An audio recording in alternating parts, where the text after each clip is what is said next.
studying jurisprudence and Islamic law. But when he felt his teachers had taught him all they could, he independently read logic, physics, mathematics, medicine, and philosophy, further enriching his knowledge. Metaphysics in particular took a long time for him to apprehend, and he claims to have read and memorized Aristotle's Metaphysics 40 times before finally coming across a copy of Al-Farabi's treatise on it, which aided him so much that after reading it, he hastened to give alms to the poor in gratitude.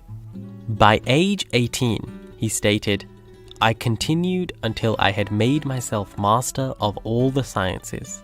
I now comprehended them to the limits of human possibility." Ibn Sina wasn't a very pious figure, despite what some may believe. Like many elites of the time, he had an extremely outgoing personality and loved to party, drink, and surround himself with women, even if this contradicted his religious beliefs. Ibn Sina's career began at 21 with the task of curing the Samanid prince of a seemingly incurable disease. Where other physicians had failed, he succeeded, and was rewarded with access to the vast royal libraries and circles of scholars whom he made use of extensively.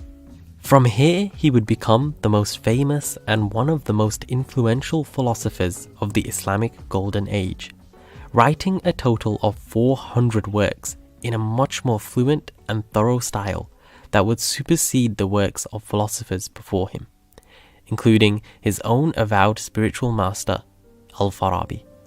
His magnum opus, Kitab al-Shifa, or Book of Healing, which was mostly written from memory due to Ibn Sina's constant travel, would act as a vital philosophical encyclopedia that would further synthesize the works of Greek and Arab philosophers. For Ibn Sina, philosophy was a topic of therapy, a discipline that seeks to heal the soul in much the same way that medicine heals the body. This was certainly not a unique view, as many held this opinion before him.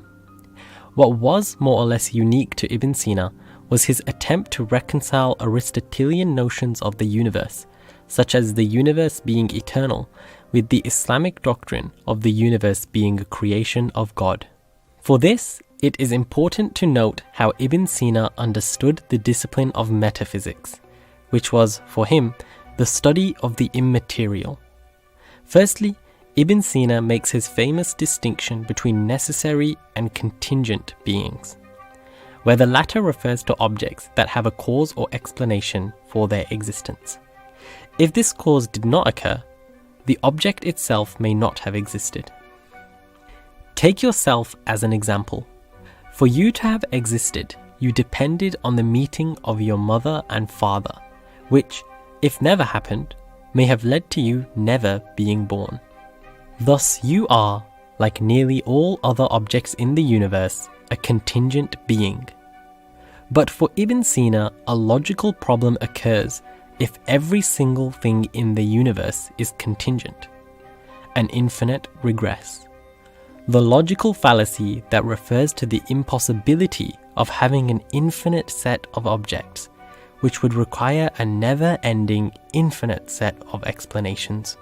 Thus, if everything in the universe is contingent and caused, and cannot go on ad infinitum, there must be a necessary being that must always have existed, could not cease to exist, and does not depend on anything else. For Ibn Sina, all this pointed to evidence of God or Allah, a proof of the truthful, as it would come to be known. But how exactly did this being create the universe? Ibn Sina controversially proposed that God could not have created the universe in time, as this would mean that there would have been a moment where God changed his mind, unbefitting to a supreme ruler above any form of change or temporal laws. To make things simpler, he provides the analogy of someone turning a key to open a lock. While the hand turns the key simultaneously, the key is still dependent on the hand. In this way, the universe depends on God, irrespective of it being created co-eternally and outside of time.